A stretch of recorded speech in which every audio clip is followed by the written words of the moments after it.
Hey guys, it's Chris. Sunday night, I'm doing my Q&A show.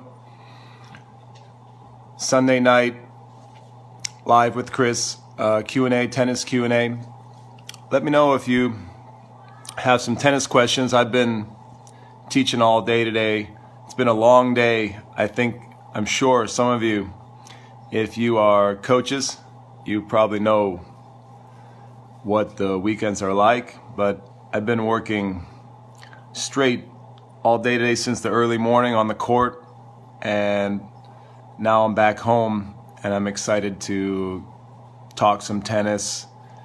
Actually, you would think Sunday night I would not want to keep talking about tennis or working on, working. I don't know if it's work. I enjoy talking tennis and answering questions, but this is one of my favorite times of the day or even of the week, because I work all weekend and I feel very fulfilled. I feel very happy to be off the court and ready to talk some tennis. So I think if we can make this time a regular time and it works for people, it's a good time to answer questions. And I have a lot of tennis ideas on my mind from the weekend on the court.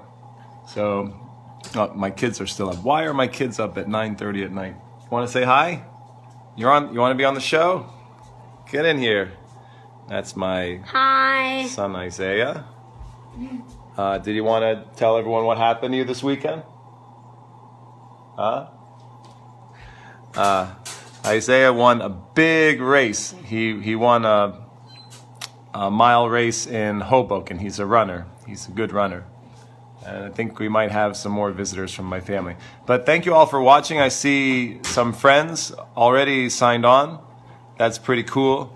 I see my friend Ish and my friends Michael and Zoe, Claudio Rosmarin, thank you for waving. Ariel Mendez, thank you for waving. Rosario Escolar Retuerta. Sorry if I mispronounced anything, guys. Thank you for waving. Jesse Gottlieb is watching. Thank you for waving, guys. Thanks for joining the program. It's a very simple program. I just talk about tennis a little, and I try to answer questions to the best of my ability and try to share some tennis wisdom and some of my experience working with high-performance juniors especially. So that is sort of my expertise. My area of expertise is high-performance juniors and also Spanish training. I've studied a lot in Spain, and I wrote a book on Spanish tennis and a book on technique. So I see my friend Jeremy Malfay. Did I say that right? My Facebook friend. I have a lot of Facebook friends from some of the Facebook tennis groups, and I appreciate you guys supporting me and sharing in conversations on the Facebook groups like Tennis House. Tennis House is fantastic, and competitive tennis coaches and the Spanish coaches and drills too. I forget the exact name of it. I have to get the name right. Spanish coaches and drills group. That's an excellent group too. My old student Eric Halpern is watching. What's up, buddy? How are you? Give me a shout out. Tell me where you're at. Are you in New York? What are you up to? Very good player, Eric Halpern. It's good to see you, man. Jeremy, do you have a question? Guys, if you have any tennis questions, you can shoot them out to me. Otherwise, I'm just going to kind of rap a little. I've been talking about somebody's giving me who is this? Clint Boyle. Is this she's giving me some heart eyes. I don't know what that means. But I'm married. Sorry, I have 3 kids. I'm not available. But anyway, if you guys don't have any tennis questions, I'll just kind of rap. I've been talking about junior tennis and cheating, something near and dear to my heart. I'm really upset about the state of junior tennis, so I don't want to get too much off on a rant about junior tennis and cheating, but what is the name of it, Jeremy? Let me know. My friend Nick Wagner's watching. What's up, Nick? How are you? Thanks for waving. Got a lot of people online tonight. I guess it's a pretty good time. I wasn't sure if I wasn't sure if you guys would, be sleeping or it would be a popular time, but it's a great time for me. I wish I could do it a little earlier. I'm really sorry, guys. I have to work. I work until pretty late on Sunday night on the court, Thank you, Clint Boyle. Thanks for the shout out. It's good to have a fan. Robert Garrett, what's up, buddy? See a lot of friends online. A lot of people watching Sunday night. I guess Sunday night's going to be a great show. Guys, I want some questions on tennis and junior development. Shout it out to me and I will try my best to humbly answer. Rafael Aravelo is watching and waving. Thank you, man. Oh, which group is that, Jeremy? That has 18.7 thousand members. Eric Halpern, stay in touch. Shoot me a text or email. Let me know how you're doing. Eric Halpern, if you're still online, I'd really like to. I love seeing what's happening with my students. All my students are growing up. Students from a decade ago, they were graduating college, and some of them are playing professionally now. Some of them are in the workforce and doing interesting things. It's fascinating for me. Robert Garrett asked, do I have any kids playing down in Eddie Herr? I don't have any players there for that tournament. I think I may be going to an ITF in Panama with a player which is the same date of the qualies in Eddie Herr. So I may be going to Panama next week if that interests any of you, but I have to get permission from the player's mom to share that information, but I will ask and see. Nick Wagner says, gotta have the bananas for Sunday. So Nick Wagner, he worked with me. He knows what Sundays are like. Sundays are a long day for me on the court, guys. I'm really, really killing it on the court. And at the end of the day, my friend Michael said, do you really want to talk tennis Sunday night? And I said, actually, it's like my favorite time of the day. I'm pumped. I have a lot of tennis ideas in my mind, and happy to share any answers I can give you guys. My friend Ben Sterner is watching. What's up, Ben? Thanks for the wave. Frank Solana is watching. Thank you for waving. My other friend Spencer Weinberg is online. Thanks for waving, Spencer. You guys have any tennis development questions? Let me know. Jeremy has a question. First question of the night. On the Sunday Q&A with Chris show. Last week we went on Monday night because I was traveling, and this weekend I was able to actually get the show started on time and at the correct date. Jeremy has a question. If you were to teach an 8 to 12-year-old a one-handed backhand grip, what would you give them? That is such a great question, and I'm going to answer it in maybe a controversial way because I've been teaching the one-hander with a semi-Western grip. It's a really cool grip. I think it's very progressive and modern. I haven't seen many coaches teaching it. Basically, you take your semi-Western or extreme semi-Western forehand and you flip it over and you use the same side of the racket to hit the backhand. And it's actually almost the identical grip. There's very little shifting of the grip, but very little grip shift, if any. And you can basically use the same grip for the backhand. It creates a strong semi-Western to extreme Eastern backhand, and you can also use it on the other side for the forehand. I've been using that with a lot of success with some of my students the last year or two, and I've been experimenting with it, and I think it's the future. Even more than the Eastern. It's beyond Eastern. So let me know what you think about that. It's kind of hard to explain without a racket. I don't have a racket with me, but if anyone wants to follow up with me by email or maybe I'll put out a video on that. We're blowing up the YouTube channel right now. We're trying to build subscribers on YouTube right now. So maybe I will put out a video about that grip structure for the one-hander. Yeah, it's grip question night. What do we got on here we got another grip question. What is your opinion on teaching the continental grip to 4 to 6-year-olds? No, I don't do it. I teach all young kids modern grips. So for me, I'll teach the correct grips right away that I see it. It will be semi-Western, more or less, for the forehand, and backhand two-hander will be a strong, probably Eastern or semi-Western with the left hand on a two-hander. And now I'm teaching the one-hander with the semi-Western. So it's actually the same grip. It's like magic. You have no grip change. There's a guy on tour, Jack Sock, who does this now with the two-hander, but he actually has a pretty good one-hander. And if you watch him, he flips the racket over and uses the same side of the racket to hit the ball, which is, I think you're going to start seeing it more and more, even with the two-hander, because it saves you any kind of grip change. Some guys like to fiddle with the grip and make a lot of changes, but a lot of guys are just kind of windshield wipering it and hitting actually with the same side of the racket, which my old coach, Gilad Bloom, used to yell at me all the time and tell me that was really bad. But I'm going to have to step out and disagree with my old coach, the legend, the technical genius, Gilad Bloom, and say that I like that grip structure, and I like hitting with the same side of the racket, and I don't think it's a problem, to do it that way.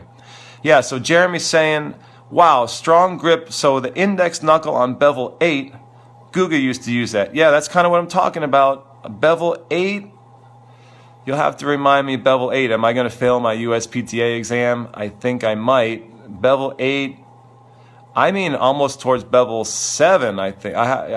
You have to refresh what you mean by with the bevels. But yeah, Robert Garrett's asking, can you show us how you teach the form in the two-handed backhand? Yes. One second, Robert. I wanted to answer that question on 4 to 6-year-olds. There's a coaching philosophy that you should teach kids, like Tony Nadal says, you should teach kids like calligraphy, like very, very kind of in a traditional form, and then later they'll develop the modern form. I don't believe that. I think it's wrong.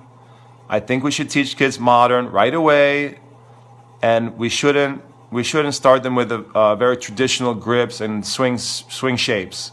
I think it's a waste of time. It's very inefficient, and I don't think they should have to learn a second technique later on. So that's basically how I feel about that.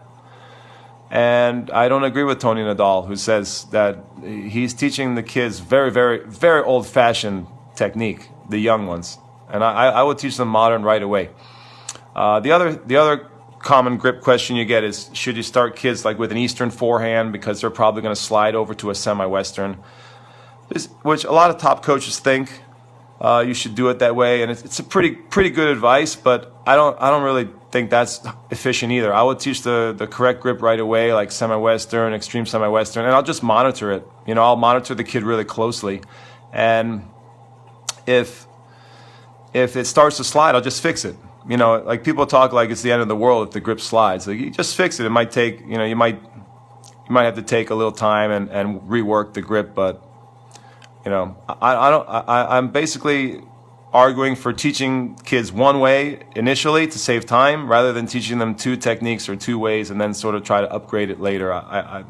That's where I'm at right now philosophically, and I know some of you may disagree with me, and I know a lot of top coaches who like to teach, for example, the beginner forehand with the Eastern grip, but to me that's outdated. I'll just teach it the way I want it right away. Question from, got a lot of questions here, guys. A lot of people are buzzing. Enrique GM, my friend, thank you for watching, man. Also, let me know where you're watching from, because I like when I get the international audience. I like hearing from people from around the world. That's very interesting for me to hear what the questions are from other countries. Yes, so Robert Garrett says, sorry, Robert, I'm just checking. We got a lot of questions online here on the board. If you have a talented player, and can you teach them the exact backhand that is perfect to show, what are the coaching points? Show us. Well, on the two-hander, basically I teach it like Macy. If you've seen the way Rick does it, I think Rick's a genius. I have great respect for Rick Macy, and I've studied with him down in Florida, and I think he's amazing. So maybe he's not doing everything exactly like I would technically, but I think he's incredible legend, and he has an amazing charisma on the court, amazing communication with young kids, amazing motivator, and I think he's very good with technique. And I like the technical system that he developed with Dr. Brian Gordon. So if you're wondering how I teach it, it's going to be very similar to that. Probably not carbon copy of the way Rick's doing it, and I don't use some of the names that he uses for different positions, like, you know, tap the dog and some of the things like that. But I have great respect for Rick, and I think he's a very good technician and an even better motivator and communicator. And he's incredible with young kids. Incredible. The way he connects with young kids and talks to them and motivates them is unbelievable. And I think he's one of the best in the world at that. And actually, I personally aspire to be that good with young children. And if you see that I market myself as the Prodigy maker and a coach who works with a lot of young kids, I have, for me, Rick is the top coach for young kids in the world, and I'm always measuring myself next to him on a daily basis. I say, am I connecting with the kids? Am I communicating as well as Rick would do? Because I think he's amazing. I think he's amazing on court. Question: did that help with the two-hander, Robert? I didn't really get into the details, but basically, you want the hands to the outside. You want to get the flip of the racket. You want to get a great shoulder turn. You want to drive with the legs. You want to get good extension the way Lansdorp teaches it. You want to get a good hip rotation. You know, two-hander. You know what's interesting about the two-hander, and I don't know if any of you guys are interested, but I'm waiting for the next evolution of the two-handed technique. And I think that the two-hander hasn't changed that much of late. I think the one-handed forehand, the modern forehand has gone through a bit more technical evolution than the two-hander, let's say in the last 20 years. And I'm waiting for a very talented player to innovate with the two-hander. And not the innovations that I can see right now potentially coming down the road is a reverse two-handed shot. A reverse where the player is caught late and they need to spin it, and either they let go with the right hand and it becomes almost a left-handed forehand, or they come up over their head with two hands. And I think there's a potential to reverse the backhand the way players reverse their forehands right now, and nobody's really doing it. I've never seen players reverse their backhand before. So I'm kind of excited to see if anyone will innovate and do something like that. And the other thing that I've written about a lot lately is I've written about how I believe that you will see more players with lefty and righty forehands, and maybe even bypassing the two-hander altogether. So you'll see two semi-Western, modern open stance, semi-open stance forehands instead of double-handed backhand. Like the next evolution of the double-handed backhand might not be a backhand, it might be a forehand, two forehands. And I think we can teach that to any kids that show some ambidextrous talent, but we don't. A lot of times we start young kids and they can play with both, or we can train them with both when they're little, and everyone's boxed into the two-hander. We teach everyone the two-hander just because I think coaches sometimes don't think about why not have two forehands. Two forehands could be tremendous.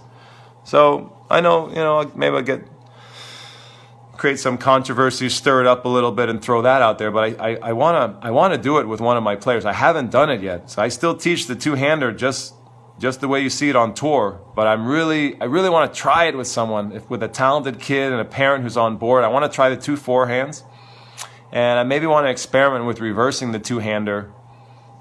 But I need parents who are on board and give me permission, and I need a kid who wants to kind of be a trendsetter.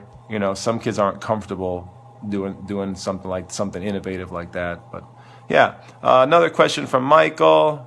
Robert, I hope that helped. Tonight I try to give long answers on my Friday show. I have a Friday show, question and answer, in the morning at 8:30 a.m. every Friday on Facebook, and I try to go lightning round, but I'm seeing a lot of questions on the board, so I'm trying to get to as many as I can before I get too sleepy and I have to go to bed. Let's see. Michael says, what is the best thing I can do in order to approach the ball with optimal space between me and the ball? Why do I feel cramped and jammed? That's like a personal question, Michael. A lot of that is reading. You know, you have to your mind and body get accustomed, your eyes get accustomed to a certain spacing, and the best way I've found to fix that is to exaggerate. You exaggerate, you try to reach, you try to create more room than you normally would. You actually try to stretch for the ball. You leave more room, you trick your mind, you leave more room than you should, and sometimes you may reach too much, but you will, if you consistently do that, you will reorient your mind, your eyes, your mind, and your body to giving yourself more space. I was working with a player today, and maybe I'll mention it, but I think players have the most trouble judging space when they're running forward to hit an attack shot on a short ball, because the distance is getting shorter very, very quickly because you're running fast forward, and it's very, very common. There's almost an optical illusion effect there where you think you have more space between yourself and the ball than you really do because of the speed at which the two objects, the ball and you, are coming together. You're running up very fast, and it's very common for players to get jammed when they're attacking short balls. So I don't know if you're specifically referring to short balls, but that was just kind of on my mind. Short balls. For just general balls, you have to stretch. You have to leave more space than normal and exaggerate. Exaggeration is the key to fixing or rebuilding or rewiring technique. It's always exaggeration. And my old coach Gilad Bloom taught me that, and he was a wizard with fixing technique. And I've never seen a coach so talented at changing technique and making it into something new and transforming technique. And then Gilad Bloom, and I spent many thousands of hours on his court trying to learn the art of changing technique from him. And he's one of the best, I think, that I've ever met. Okay, what do we see here? Do I have a comment? Yes, let's see. Dave Schwartz is watching. Is that my old college coach, Dave Schwartz? That would be really cool to reconnect with him. Aaron Coles is waving. Adam Ohana is waving. Thanks, Adam, for tuning in to my show, my Sunday night show. Adam and I were working on the court earlier today. Cool, man. Jeremy had another question. Okay, I'm sorry, guys. I got a couple questions here. Robert Garrett says, we have a lively show tonight. This is cool, guys. There's a kid here in the southern section that hits a righty serve on the deuce side and a lefty serve on the ad side.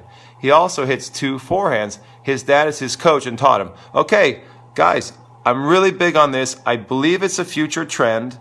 It just hasn't happened at the highest level of the Pro Tour yet. There's a guy in the Challenger circuit, Robert, who does this now. There's several guys out there who do it. Whether it's a forehand and backhand is easy. A lefty-righty forehand is pretty easy to do. The serve takes a higher level of ambidexterity, and I don't know if there are as many kids who are that gifted to do the serve. And the serve is incredibly time intensive. To do lefty-righty serve is going to take a lot more time than it's going to be to teach 2 forehands.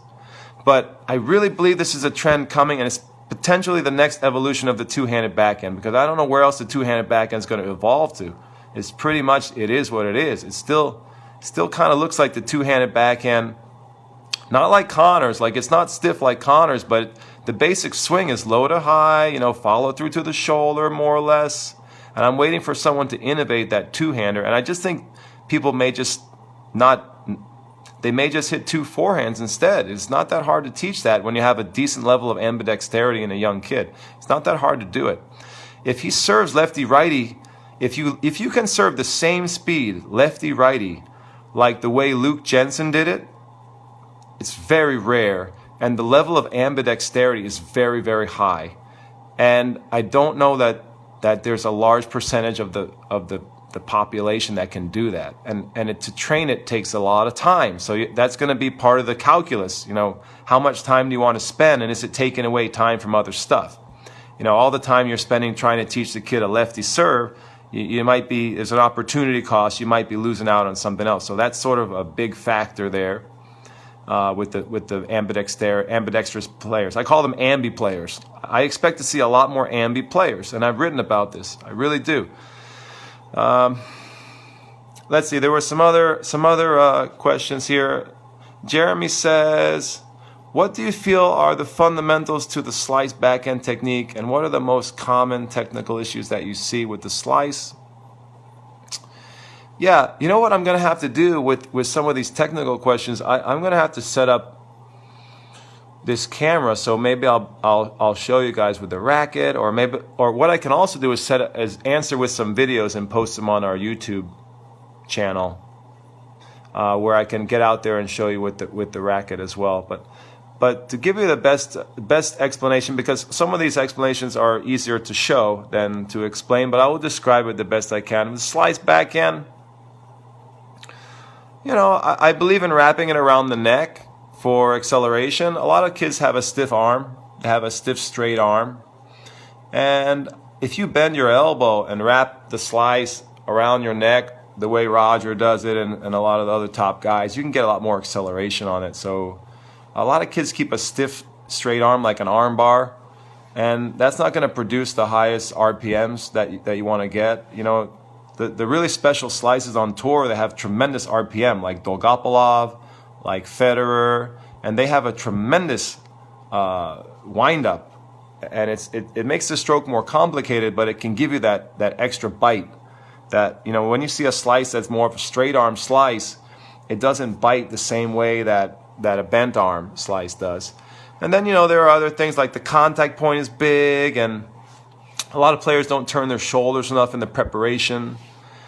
And a lot of players swing across. You see that with young players, but you know, you see a lot of pros who extend and then they finish across now. The slice has evolved where the follow-through is not like it used to be in the textbooks where you just kind of extend and lift up. But a lot of guys like Fed and Dolgopolov, they really finish across the body. They extend through enough, but then they sort of have this added flare across the body. So that is a trend to look out for with the slice. You know, the old school slice where you stayed sideways and extended all the way through and the racket didn't cross over the plane of the body on the follow through.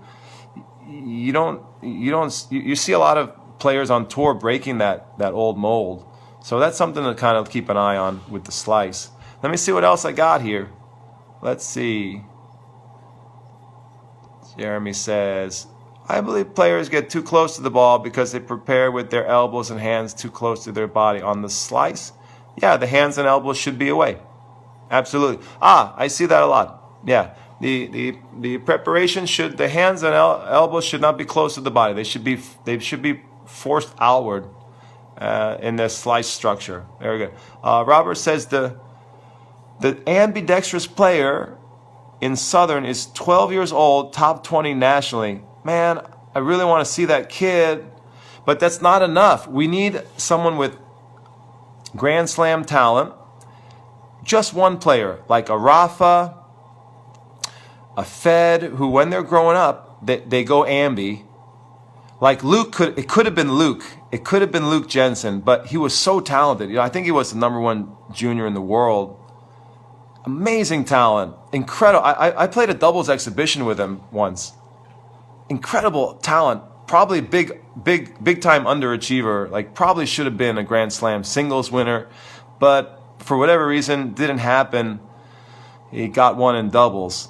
But I mean, that type of player who wins singles Grand Slam and who's very charismatic, and if we get one player like that, one ambi player like that on tour, I know that there's going to be a huge avalanche of players doing it, parents doing it with their kids back home. I think it will open up the floodgates for ambidextrous players. Is that Dave Schwartz, my old college coach?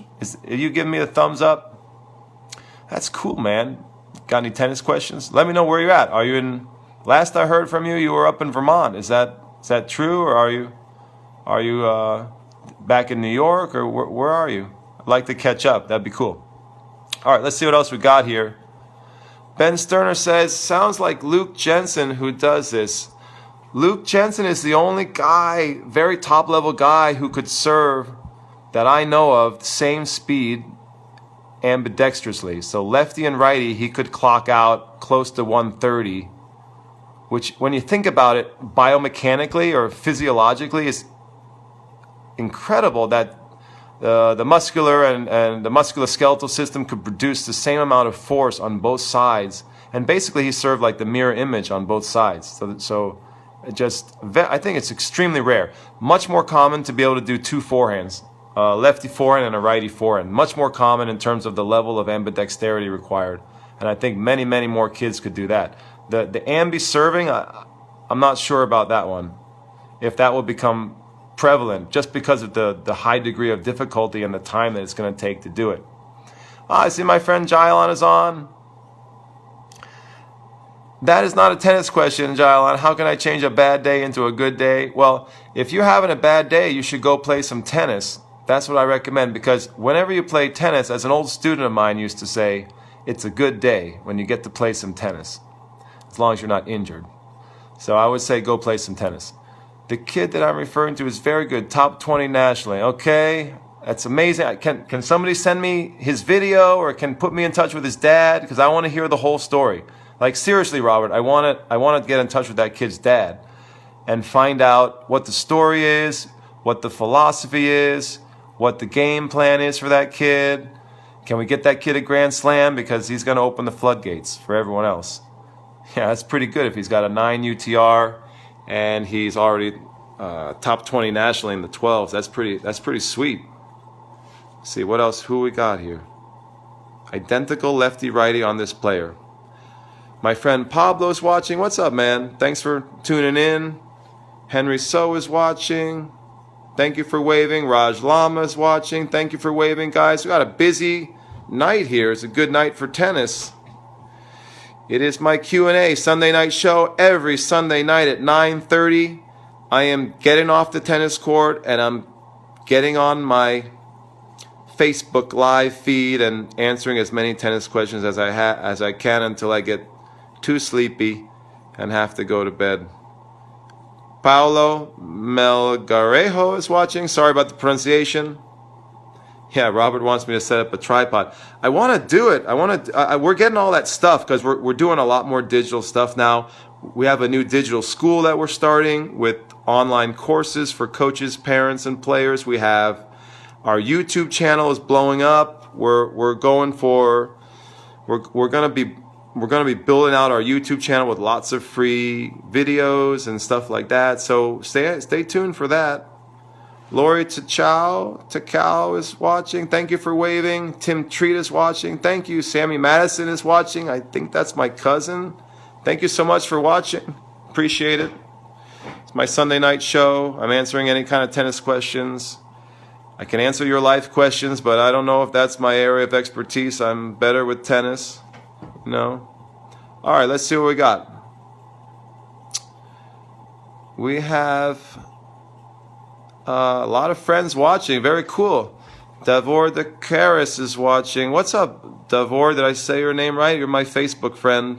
Doing an awesome job with Tennis House. Guys, if you're a coach, you got to join Tennis House. Check out the new app. It's amazing. I just plugged it for you, Davor. How about that? The new app is really cool. We're innovating. You know, I love coaches who are innovating, thinking outside the box.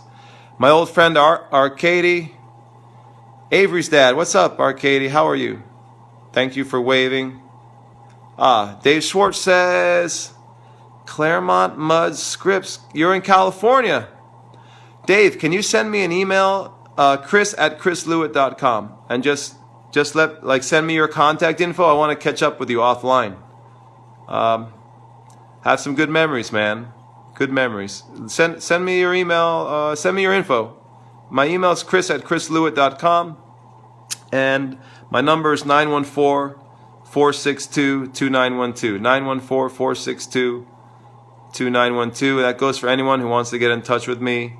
I mentioned on a previous show that I do a lot of video review. I have a lot of parents who send me their kids' videos for review, and I look at them for free. I don't charge for that. I just like to help kids and families.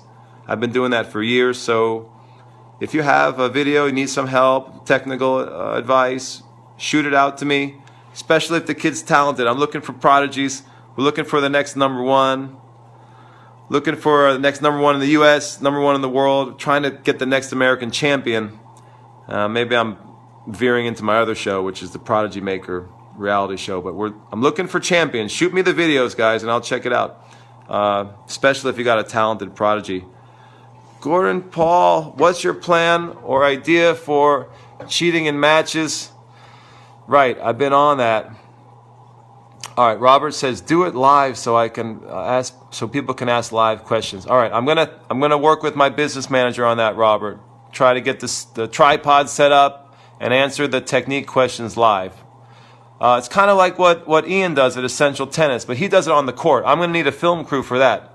We could do that at my club. I could get on court, we could get the film crew set up, and we could do a live session like that. That's what you mean. That's fine, but I can't do it Sunday night. Because Sunday night I am just getting home and just barely getting on with the broadcast. Okay, there was another question about cheating. Should I get into cheating now? Are you guys too tired, or am I going? If I get on the cheating rant here, what is my plan? Do you mean my plan for my players? Gordon Paul, can you just specify, do you mean what is my cheating plan for my players, or do you mean my plan to solve cheating in the entire junior game, which is travesty? It's currently a travesty in junior tennis. The prevalence of cheating is a travesty in the junior game. So let me know if that's what you mean, or if you mean what do I tell my players who are going out there into this toxic junior circuit environment about how to handle cheating. Let me know what you mean. How to get the USDA to change? Guys, I think USDA could squash this, just change it with some very simple either rule changes or mandates. Come on, we've had mandates for all. USDA is very good at mandating things. Why don't they mandate we stop cheating? I mean, we got mandates for everything else. Why can't the USDA mandate no more cheating? It's not that hard to do. We could solve it. Someone could just, with the flip of a switch, could solve this problem. For example, we just shouldn't allow kids to call their own lines. It's just as simple as that. Little kids should not be calling their own lines with college scholarships and top rankings at stake. Kids shouldn't be out there doing that by themselves, in my opinion. So how do we? So Gordon Paul says, how do we put pressure on the USDA? USDA is. I have a lot of friends in the USDA. I have a great relationship with the USDA, and I think they do a lot of good stuff.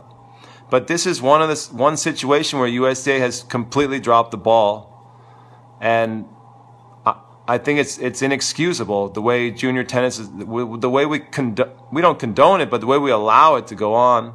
So how do we get them to change? One viewer suggested I should start writing about it more frequently. Like one viewer suggested I should write an op-ed in the New York Times about the state of the game, the state of junior tennis. Maybe start with something like that, which I'm not opposed to doing. I don't know how much of the cross I can bear myself. I don't know how much power I have. I'm a good writer. I could write a good op-ed. I don't know if that will stir some people in power to start thinking about it. I think there's a lot of there is a lot of reluctance to change the way tennis is structured right now. There's a lot of traditionalists in tennis, and there's people who just think, well, that's part of the sport, and kids it toughens kids up, and they have to deal with that, and it'll make them stronger in the end. There's a lot of people with that sentiment out there, which I don't agree with. In the same way that we don't allow coaching for young kids. So maybe I'll get myself into another controversy here, but I think we should absolutely allow coaching in tennis for young kids. Absolutely, there should be support especially for kids under 10, under 12, under 14 who are they're not fully mature yet emotionally and psychologically, and they should have support from coaches during battle. They shouldn't be out there for 2 hours without any emotional support from either from their parents or a coach. I just don't think it's from a psychological development point of view, from a human development point of view. I don't think it's healthy for young children to be out there battling that long without some emotional support from a parent or a coach, and not to mention, the tennis side of it. I'm speaking from a parent with 3 children, and from a human development point of view, from a psychological point of view, from a mental, emotional point of view, and you start to see coaching is coming into the game. You see it in Davis Cup, you see it in Laver Cup, you see it on the WTA tour now. I think it's ridiculous that we send a 10-year-old out there for 2 hours, and the parents aren't allowed to say a word. The kid's emotionally self-destructing out there. Lisa Stone has said the same thing on her show, her podcast, where she's implied sort of the same thing. That's crazy that parents can't talk to their kids. It's ridiculous. What other sport do we have kids who parents can't talk to them during a competition? You can't talk to your kid while they're out there battling. What if your kid's crying, your kid's having an emotional breakdown, your kid's being damaged psychologically from the trauma of a match, and you're not allowed to go out there and talk to them? It's ridiculous. There should be breaks where parents can talk to their kids. There should be coaching opportunities. I just think it's like, these rules. That's another rule that I see is completely nuts in tennis. That we should have coaching, and kids shouldn't be calling their own lines. A kid, you take a teenager with college scholarship riding on it. They shouldn't have that temptation. It shouldn't be there. Responsible adults should be stepping in, keeping score, calling the lines, and if a kid is out there having a traumatic event emotionally, we shouldn't all be standing around the sidelines saying, "Oh, we can't talk to them." The rules are we can't even say anything. It's just not healthy. At the end of the day, it's not healthy for a young child, to be in that environment. That's my take on it. Robert Garrett says, I agree. Yeah, I'm glad you agree. A lot of people disagree, though. I get a lot of pushback. When I start talking about coaching for kids, and I start talking about kids not calling their own lines, all the traditionalists are going to come out, and they're going to say, no, that's not the way the game is, blah, blah, blah, whatever. Think outside the box, people. Come on. Think about childhood development.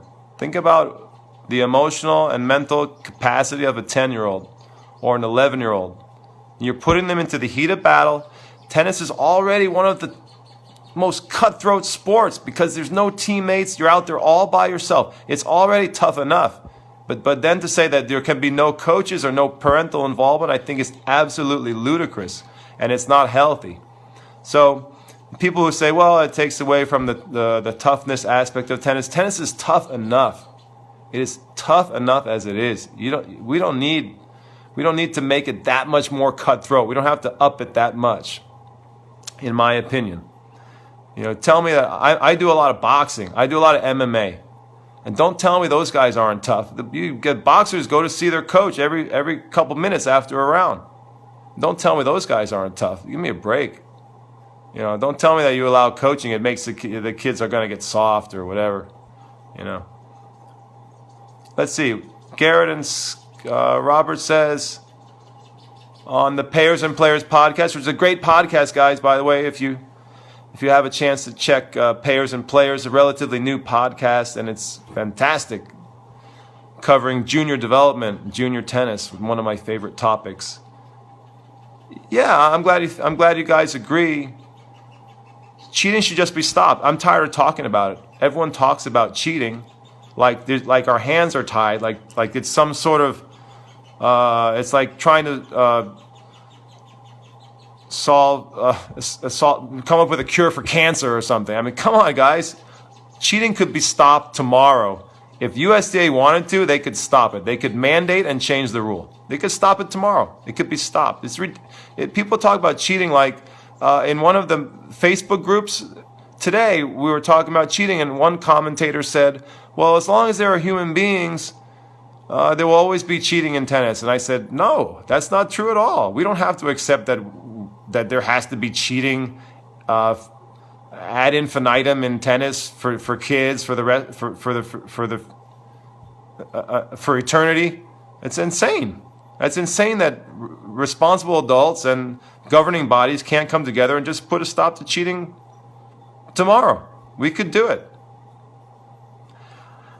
I don't think me contacting the USTA is really the answer. I would be happy to send some letters. We could get a petition drive going. I think parents should boycott. They should boycott tournaments that don't provide umpires. I think if we got all the parents together and said, we're not playing unless you provide a healthy environment with no cheating. You can guarantee that there'll be no cheating at this tournament. I'm not going to play. And if all the parents came together and we boycotted the big tournaments, I think we'd get cheating stopped very quickly. We would have a mandate coming down the pipeline. Why? There are mandates for everything. Why can't we get a mandate to stop cheating? Jeremy says, guys, am I talking too much about cheating? Let me know. It gets me upset. I have a son. I personally wouldn't let my son play. I don't think I'd let him play. I think the toxicity on the junior circuit is so bad. I don't know if I would let my son play. I would do a Serena and Venus Williams deal with my son. If he wanted to play top level tennis, looks like he's going to get into cross country. But if any of my kids wanted to play top level tennis, like Robert and Scott, like your kids, I don't think I'd do it. I would do the Serena and Venus Williams deal where we train like a beast at home, play a couple tournaments here or there, and just go pro. Because from a moral and ethical point of view, the junior circuit doesn't match my family values. The way it's structured, the way it's so toxic, and what it demands to be a top junior player. I mean, Frank Giampaolo in his book wrote that of all the players that he surveyed who won supers and gold balls, that 100% of them had to cheat or either reactively cheat to win. They all admitted that they'd done it. So you start to think about, do you want to put your kid in an environment where he basically has to cheat in some form or another to be the best in the country? And you have to ask yourself if you're okay with that morally and ethically from your family's point of view. And I can just tell you, the way my wife is, she wouldn't put up with any of that garbage. I mean, she wouldn't. I mean, in our family, I think she would pull my son so quickly out of that junior circuit. It would be in a heartbeat. She would say, "This is no way we're doing this," and then I would be left to say to myself, "Okay, how am I going to create a champion if we don't want to do that?" Well, I would just do the Serena Venus Williams deal. That's what I would do. Just from an ethical point of view, that's what I would do. Robert says, I think technology will be the solution to cheating. Those cheap machines on each court that call lines. Absolutely. I agree 100%. I've written about this a lot. It's coming soon. The end of cheating should happen in our lifetime. If it doesn't happen from the top down, like USTA or mandate or something like that with human umpiring, it will end when we have the electronic line calling everywhere. When we have smart courts everywhere, when we have the line calling devices, when they get cheap enough that we can put them everywhere in a big tournament. We can have 20 courts running with line calling automatically and scoring. You know, people forget that a lot of the cheating is done with scoring. You know, people think, oh, it's just the line calls. But kids keeping their own score is a disaster. What other sport do we let kids keep their own score? You know, I know so many kids who cheat by messing with the score. And I just think that's part of it too. Kids shouldn't be keeping their own score. A lot of kids forget their scores. They don't even know what's going on. You know, it's the heat of battle. They're tired. They lose track of the score. You know, so just adults should be keeping score, or the computer should be keeping score. It's ridiculous that we send them out there to keep their own score. These are sanctioned tournaments. They're not like, you know, if you're just playing with your friend at the club, then you should keep score. That's different. You know, then you can call your own lines. That's different. You know. Robert says, your emotional comments on coaching are totally correct. A 10-year-old will be on the court, melting down emotionally, and everyone just watches. No one talks to the child. They just talk about the child. coaching would fix so many problems. That's exactly what I'm talking about. It is a dereliction of duty. It is negligent for the governing body of our sport to let kids go out for an hour and a half or 2 hours, have a complete mental emotional breakdown, literally a traumatic event. They're having a traumatic event for a young child, psychologically traumatic event, and everyone just stands around outside the fence and says, hands off, we can't step in, nobody can say anything. Well, the rules say we're not allowed to talk to Johnny or Sarah or whatever. Ridiculous. It's absurd, and it's unhealthy, and it's negligent.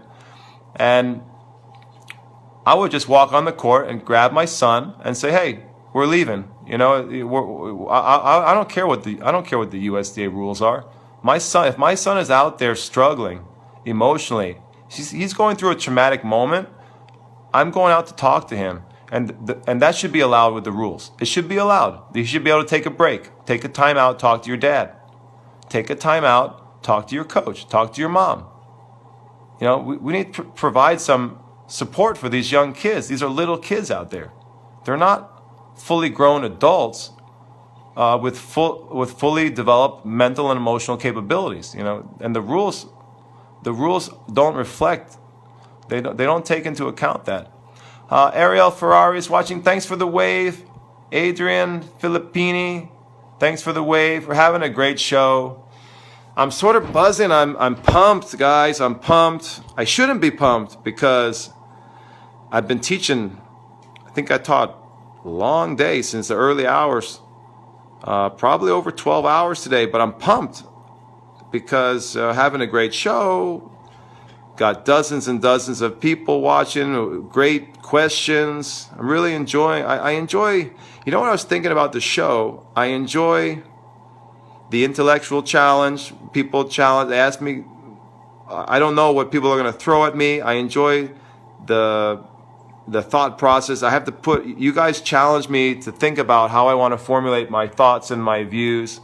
You make me a better coach in the end. You make me think about different topics that maybe are not on my radar, or maybe I've thought about them, but you pose questions, and the questions that I get on this show, on these Q&A shows, they make me stronger, they make me sharper, they force me to reanalyze my takes on things. So that is very good for me to be challenged, and I enjoy the intellectual exercise of that.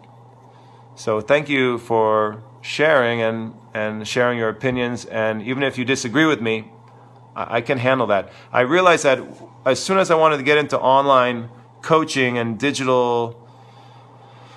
digital world of instruction and things like that there's going to be a lot of disagreements with folks, because you're putting yourself out there, you're putting your system out there, your methodology, your philosophy, and people are going to disagree. People are going to try to flame you sometimes. There's always going to be some haters. You know, haters got to hate. But I realize that that's sort of the price you pay for trying to get out there and do something exciting and special and to reach the world. If you want to reach the world, you're just going to have to accept that some people are going to hate. And some people may disagree, and that's okay. And sometimes those disagreements make you reevaluate your stance and your philosophy, and they make you better. You know, but if you just hide under a rock and teach in your little neck of the woods, you never get challenged and you never grow as a coach, for example. Michael says, just heard from a mother I met at the New Jersey Red Clay Championships, and she says she's been at USTA matches so many times in those situations when my kids were devastated during the USTA match and I couldn't help them.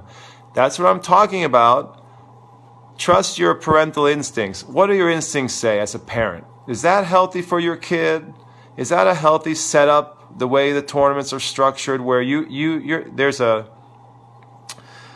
a giant divide where you're not allowed to step over and give any kind of support for your child when they're in distress, especially young children. You know, The kid's 17 or 18, they're almost an adult. Maybe it's a little bit different story. But I work with many, many young kids, 8, 9, 10, 11, 12, under 14 even. And so that's kind of what I'm talking about.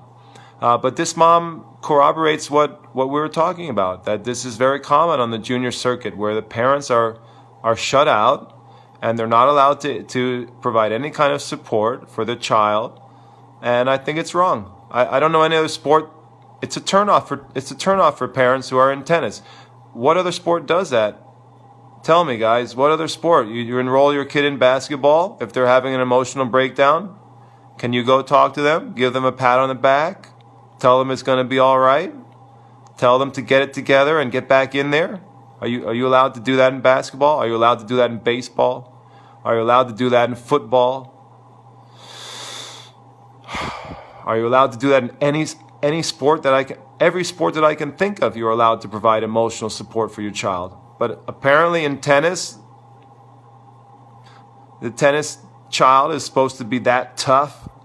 Is supposed to be a real tough guy or tough girl. That is somehow tarnishing the sport by allowing parents to do that for the kid, or somehow making the kid less independent and tough. If we have some emotional guardrails put in for children at these events, I don't buy that.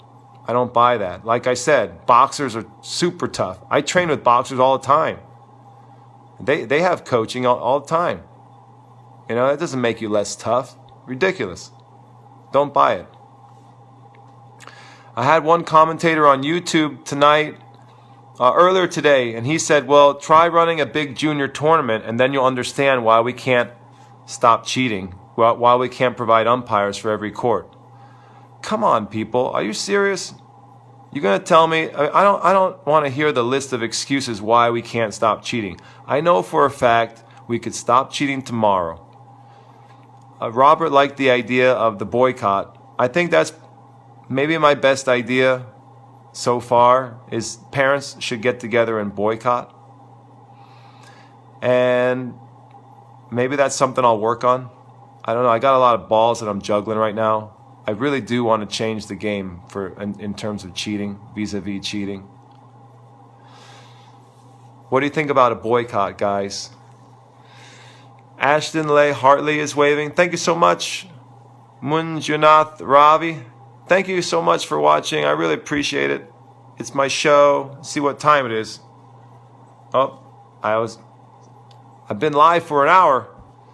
I'll go a little more, guys. I'm telling you, I'm pumped. Sunday night, I get a little pumped. Johanna Besauga. Sorry for that pronunciation job. Thank you for watching. Mod Wasim, thank you for watching. Guys, give me a shout out. Let me know where you're from. Any other questions on the line? It's getting late. I think it's around 10:30. I'll stay with you guys a little longer if you'd like. I'm pumped. Talking about cheating. I want to change the game. I want to change cheating. I want to stop cheating. USDA mandates everything. We could just mandate it. They could mandate it tomorrow. No more kids calling their own lines. And by the way, we'll allow coaching. Those two changes. Let's do it. Let's do that. Diamond Trand is watching. Thank you. Let me know where you're checking in from. Any other questions, guys? Tennis questions? I didn't even get to the topic that I was thinking of. Or maybe it was cheating, the technology aspect. Shoot me out any questions if you have them. We were talking about technique earlier. Great show. I feel like it was a great show. Maybe I should wrap it up now before everyone gets too sleepy. But I really enjoyed the conversation. I enjoy talking about cheating. I feel like I have these conversations about cheating and they don't go anywhere.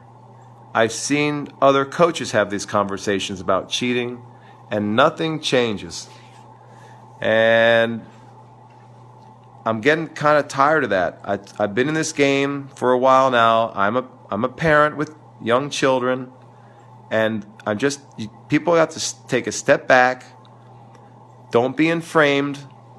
by the tennis world, step back and just look with clear eyes and clear vision at what's going on at junior tournaments. It's not right. It's not healthy. It's not healthy. Little kids should be provided with emotional support from their parents or from a coach. And you should be able to take your son or daughter to a tournament, and there'll be a guarantee, an ironclad guarantee that your son or daughter is not going to get cheated that day and go home feeling like a failure, or that life's unfair, or to be emotionally decimated by some kid on the other side who's calling all the balls out. That should never happen. That should be an ironclad guarantee straight up from the USTA or whoever's running the tournament, Little Mo, or any organizer of any event in the world, but especially in the U.S. It seems to be a big, big problem in the U.S. I think that's my closing thought. Thanks, Zoe. You got to let me work on your forehand. If you follow what I'm telling you for a while, you can have that nice modern forehand, but I guess it depends on how much you're able to practice. Because that's the deal with adults. I have actually coached a number of adults, even though I'm junior development coach primarily. I have actually worked with a lot of adults, and the key is how much time you have to practice as an adult. And that's one of the issues that I have with all of the online coaching right now, all of the courses that are being sold. Sometimes they're being quite heavily marketed, and they're using a lot of high pressure sales tactics to get people like Zoe and Michael and adults to purchase their courses. But the courses are quite complicated, and how realistic is it for the average person who has a job, who doesn't have a lot of free time, doesn't have that much practice time, to take a complicated course and actually affect some substantial change in their game without the help of a coach working with them on court? I don't know how realistic that is. And so what we're going to try to do with our digital courses is make them very simple, maybe refer people to local specialists. I'm going to be available. I am coaching, so people that are in my online programs will be able to work out with me. If they need follow-up, they can come train with me or one of my assistants. And I think what you see is that a lot of the online operators now are starting to realize that, and they're actually hiring people who can coach.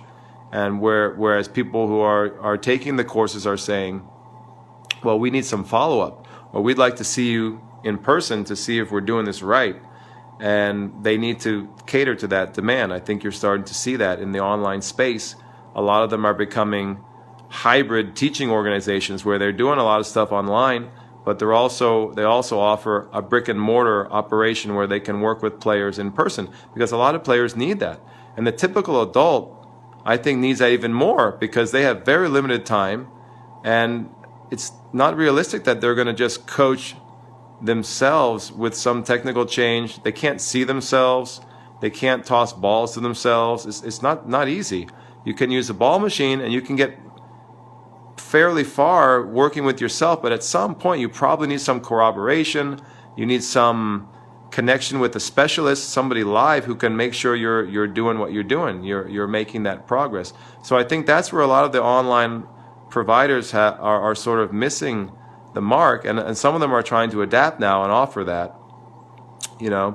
So that's kind of how I see the online space. I see online education continuing to explode in the next decade or two.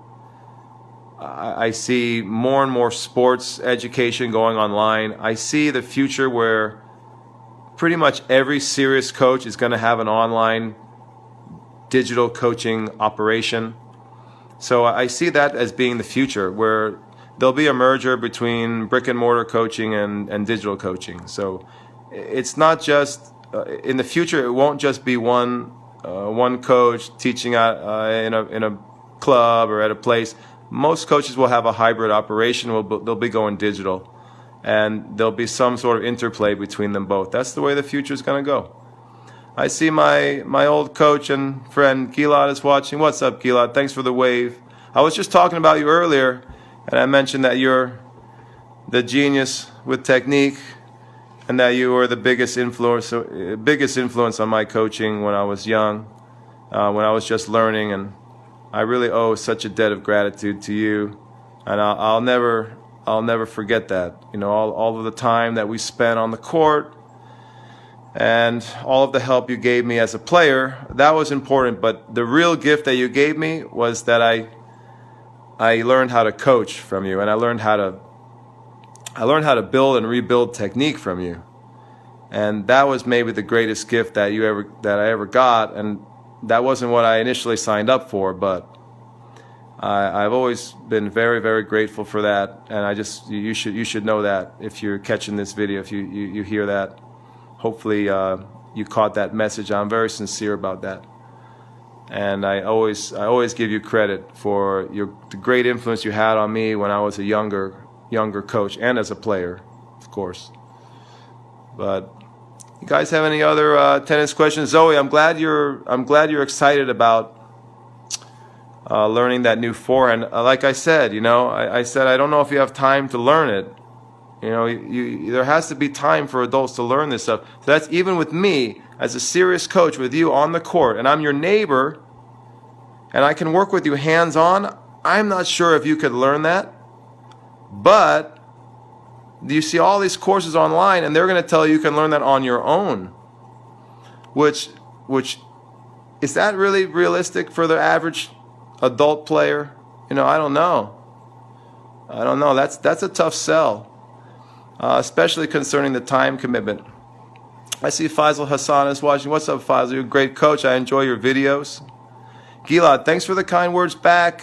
I'm trying to do that. They say that you try to stand on the shoulders of giants. I definitely feel that way, where I'm trying to take everything I picked up from you, and the genius that you have, the way you see it, the way you see the player, and the way you can transform a player. And I've always tried to do that and take it, and now I'm trying to take it to the next level.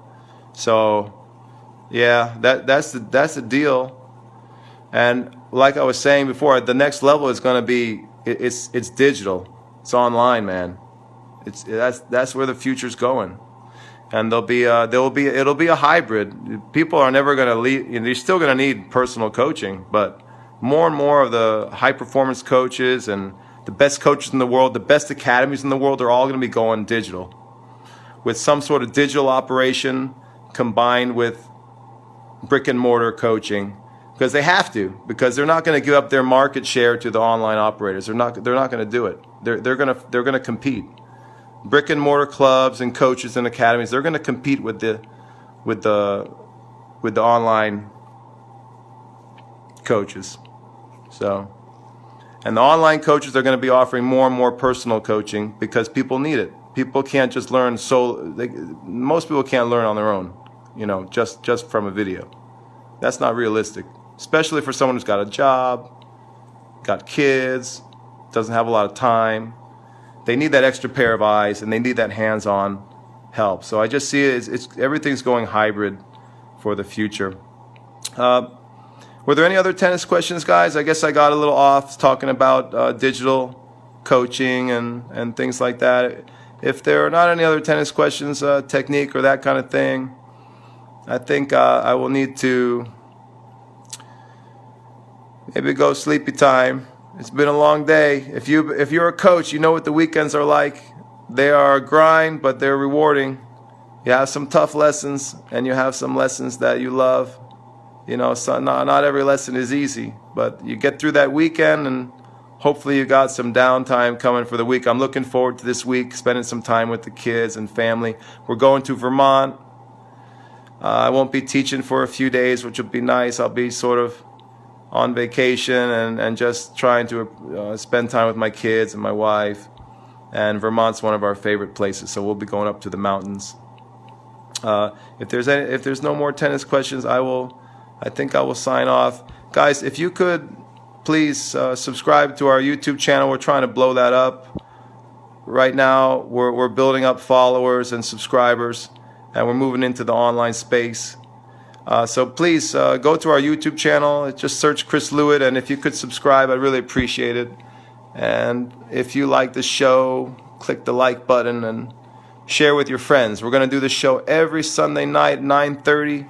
I'm getting online with coaches, players, and parents and answering any kind of tennis questions, talking tennis.